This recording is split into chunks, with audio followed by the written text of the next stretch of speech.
सावधान, क्योंकि आज आसमान के सबसे बड़े शिकारी राफेल के पर कतर दिए गए हैं।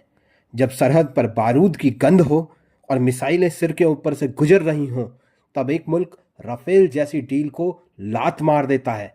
क्या ये कोई इत्तेफाक है या फ्रांस के बिछाए हथियारों के बाजार में कोई बहुत बड़ी साजिश छिपी है?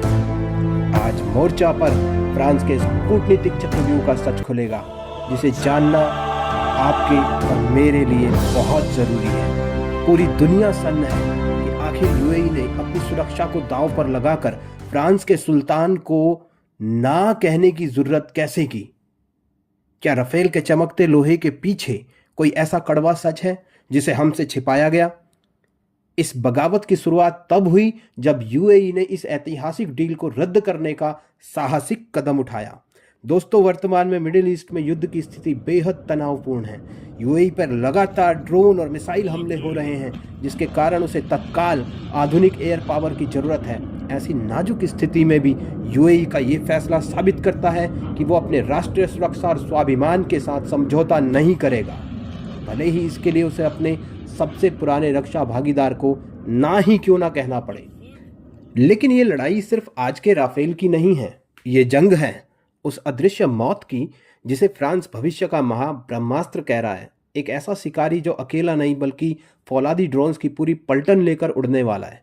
हम बात कर रहे हैं राफेल के आगामी वेरिएंट F5 की। ये मात्र एक अपग्रेड नहीं, बल्कि लड़ाकू विमानों की दुनिया में एक क्रांतिकारी बदलाव है। भारत के पास मौजूद राफेल की तुलना में F5 एक मदरशिप की तरह काम करेगा।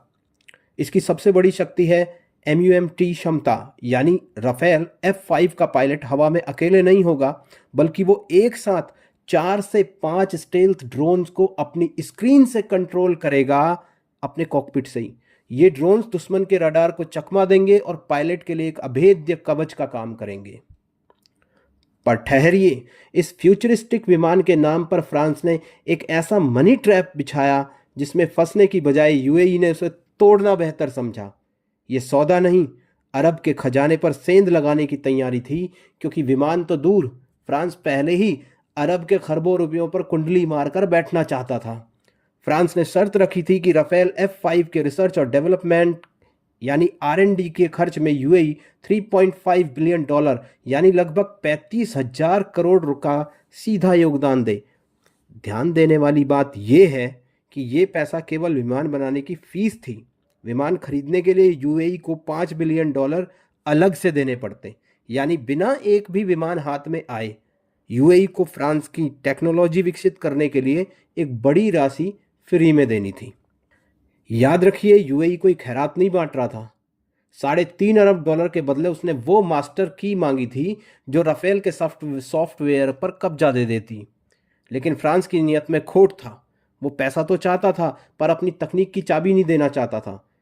यूएई इस भारी निवेश के बदले राफेल की कोर सॉवरेनिटी यानी तकनीकी संप्रभुत्ता चाहता था। उसने फ्रांस से ब्लैक बॉक्स टेक्नोलॉजी और उन खोजों पर इंटेलेक्चुअल प्रॉपर्टी राइट्स मांगे जो उसके पैसे से विकसित की जाती।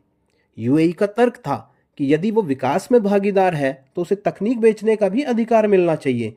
लेकिन फ्रांस ने साफ मना कर दिया कि वो सौदा करेगा, साझेदारी नहीं, और तकनीक पर अपनी तानाशाही बनाए रखेगा। अब सवाल ये है कि जो हिम्मत एक छोटे से मुल्क यूएई ने दिखाई, क्या भारत का नेतृत्व वो दिखा पाएगा? क्योंकि जिस डेथ ट्रैप से यूएई अपनी जान बचाकर निकला है, फ्रांस वही जाल अब भारत के लिए बुन रहा है। डिलीवरी में देरी का डर दिखाकर हमें लूटने की ये बिसात बिछाई जा रही है।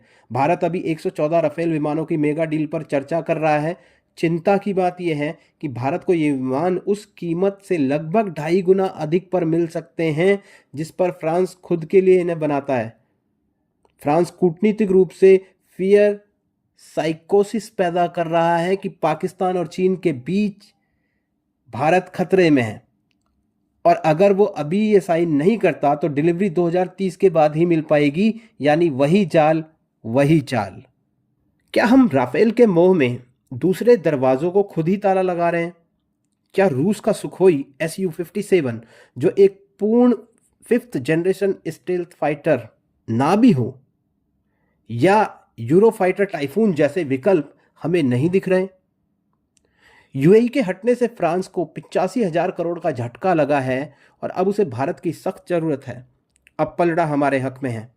हमें हार्ड बार्गेनिंग करनी चाहिए और फ्रांस को मजबूर करना चाहिए कि या तो वो कीमतें कम करे या वही तकनीक हमें दे जो उसने यूएई को मना कर दी।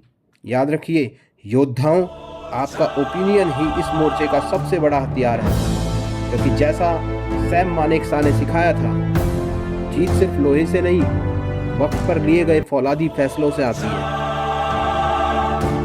मोर्चे को मजबूत कीजिए, मोर्चे के साथ जुड़िए, लाइक कीजिए, कमेंट कीजिए। धन्यवाद।